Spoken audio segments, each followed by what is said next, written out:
So ayan na mga kabrid, oh. Ayan naman, ay aray ko. Inangat na mga kabrid. So yung ulam po namin ngayon ay napakasarap mga kabrid. Kulay pula-pula konti ang kanyang sabaw at ito po ay lapu-lapu mga kabrid. Tara, samahan niyo ako at mag-share tayo ng mga ano natin, ng mga food vlogging natin mga kabrid.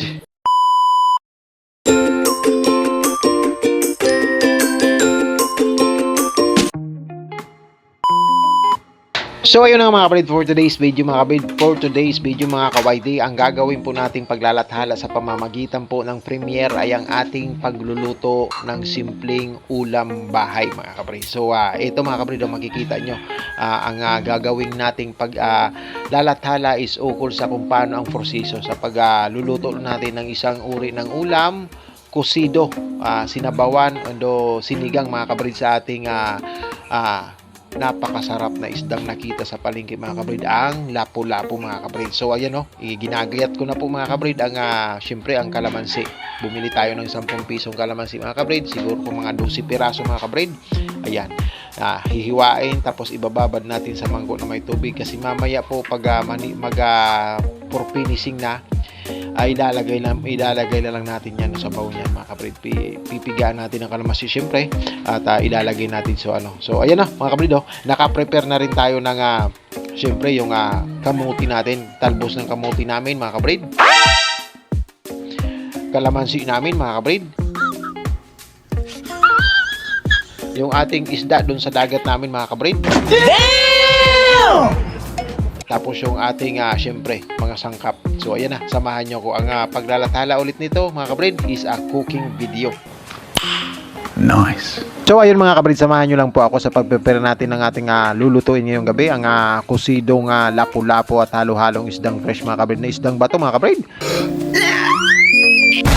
Maliliit lang siya pero masasarap tong klaseng isda mga kabrid. So ayan, ipakita ko sa inyo mga kabrid ang mga sangkap natin, pangunahing sangkap natin na yung nasa plastic na pula mga kabrid. Bumili tayo bagong dating mga kabrid, bagong saltad dun sa tapos nakita natin medyo medyo kumikindat-kindat pa mga kabrid. Dahil sa fresh, ang ating aluman sa amin kung tawagin, yung may nunal na isda na dilaw, isdang bato din. Tapos yung lapu-lapong pula, tsaka yung lapu-lapong brown mga kabrid. Pre-naser ko muna habang naggagayat ako kanina, naghahanap ako ng mga sangkap mga kabrid. So napakasarap ng sabaw nito mga kabrid. Nakatiskog pa, nakabaluktot pa siya dahil syempre nayilo natin doon sa loob mga kabrid. So ang ating kalamansi ay lalagyan po natin ng tubig mga kabrid para mababad na po ang ating kalamansi hiniwa-hiwa.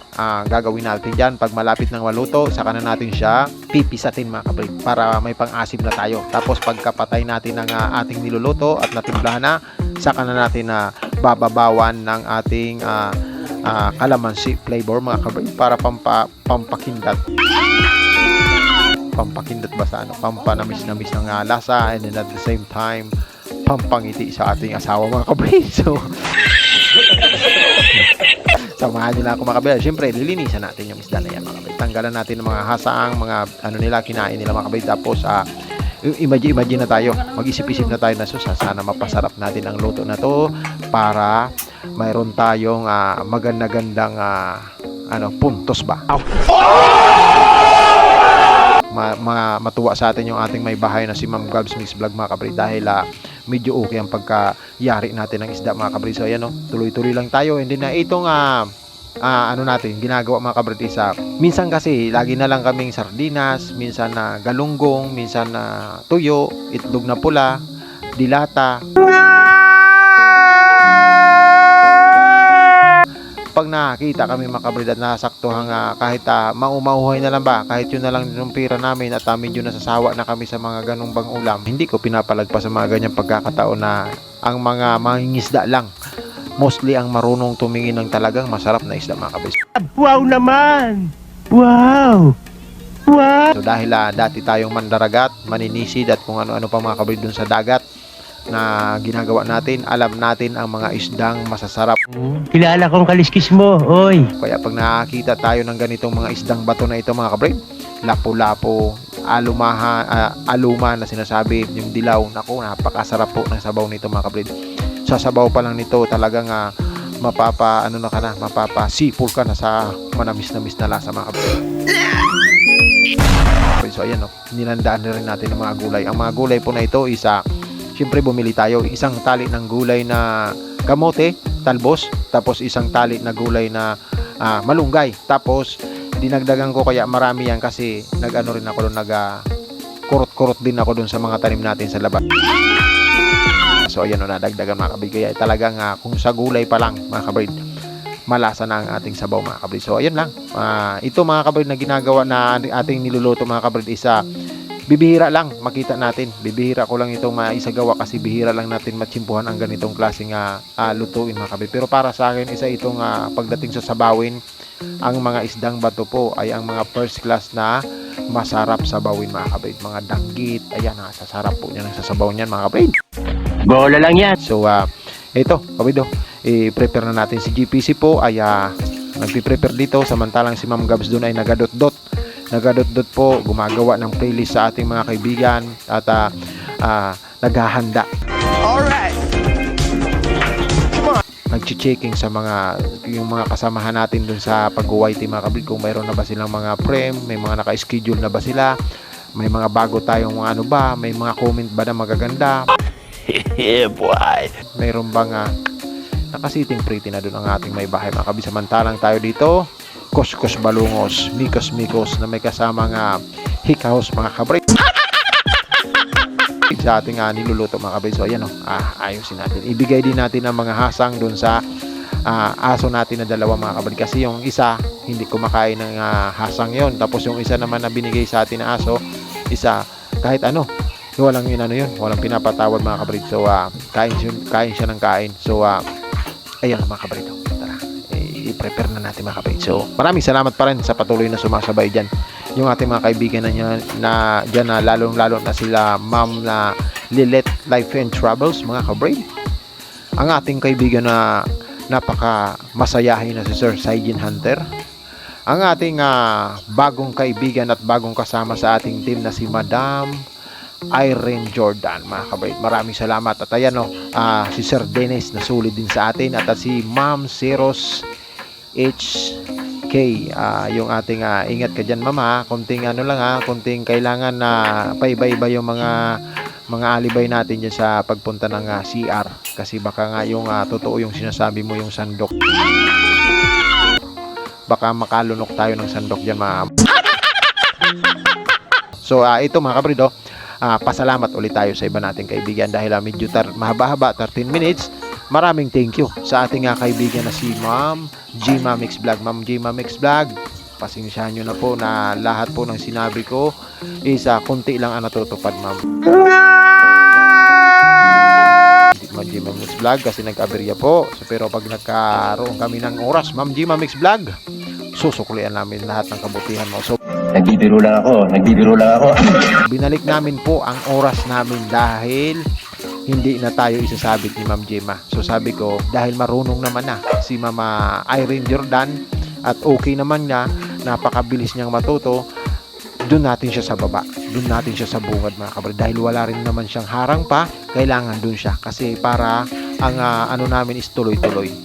Ayan, si Ma'am Irene Jordan po ay isa naming bagong kasamahan at dito pinapakita namin sa aming bagong kasamahan na ang sistema ng ating ginagawang pag-aanuhan dito sa ating pag-UYT, na sana lumago tayo ng tuloy-tuloy, hindi man tayo yung tipong gwapo-gwapo, mukha man tayong tukmol, o hindi man tayo kagandahan o kayamanan o kagalingan sa pag-i-edit. Ang ginagawa na lang natin na puhunan, which is pasok din sa taste ni Lolo YT, is yung kasipagan. Kamote tayo nabuhay, sa kamote tayo lumaki, sa kamote rin tayo mamamatay. Update araw-araw, mag-frame, tuloy-tuloy lang, healthy. Kahit mukha akong napas mo ng 3 beses ng sabay-sabay mga kabrid,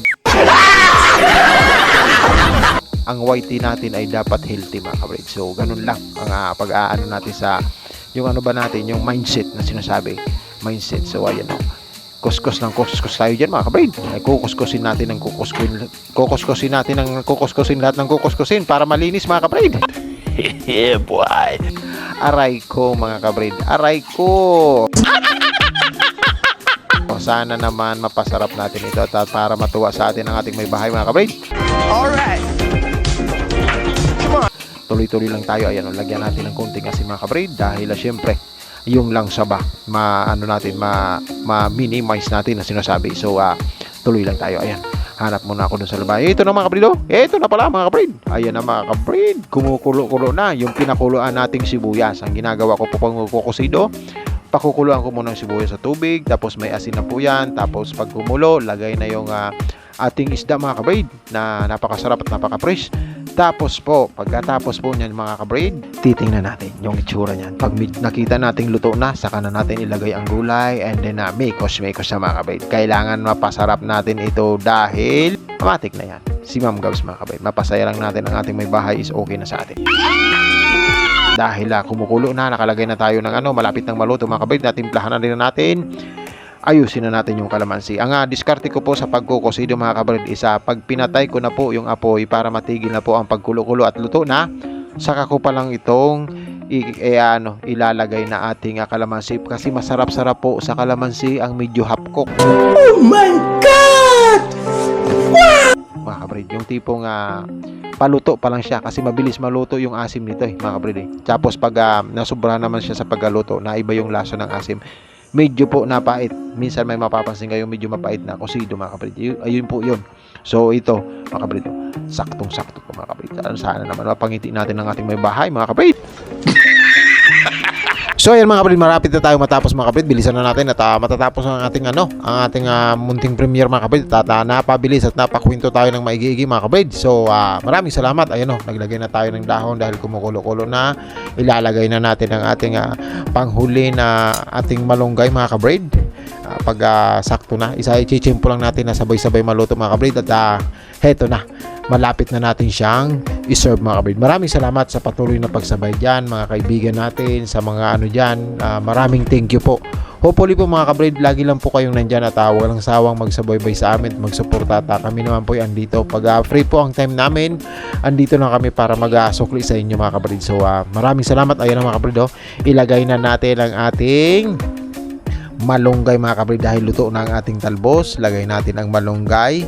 Ayan na mga kabrid, aray ko malapit na tayong maghigupan mga kabrid. Tuloy-tuloy lang sa paglalathala mga kabrid. Maraming salamat and then hopefully po mga kabrid, lagi lang po kayong nasa maayos na kalagayan. Andito lang po kami mga kabrid sa inyo para ayan, tinikman ko na mga kabrid. Ang sarap mga kabrid, ready na to, laban, okay na to mga kabrid. Yan ayan mga kabrid, pagkapatay ibuhos na ang kalamansi, takpan and then i-serve na mga kabrid. Thank you po.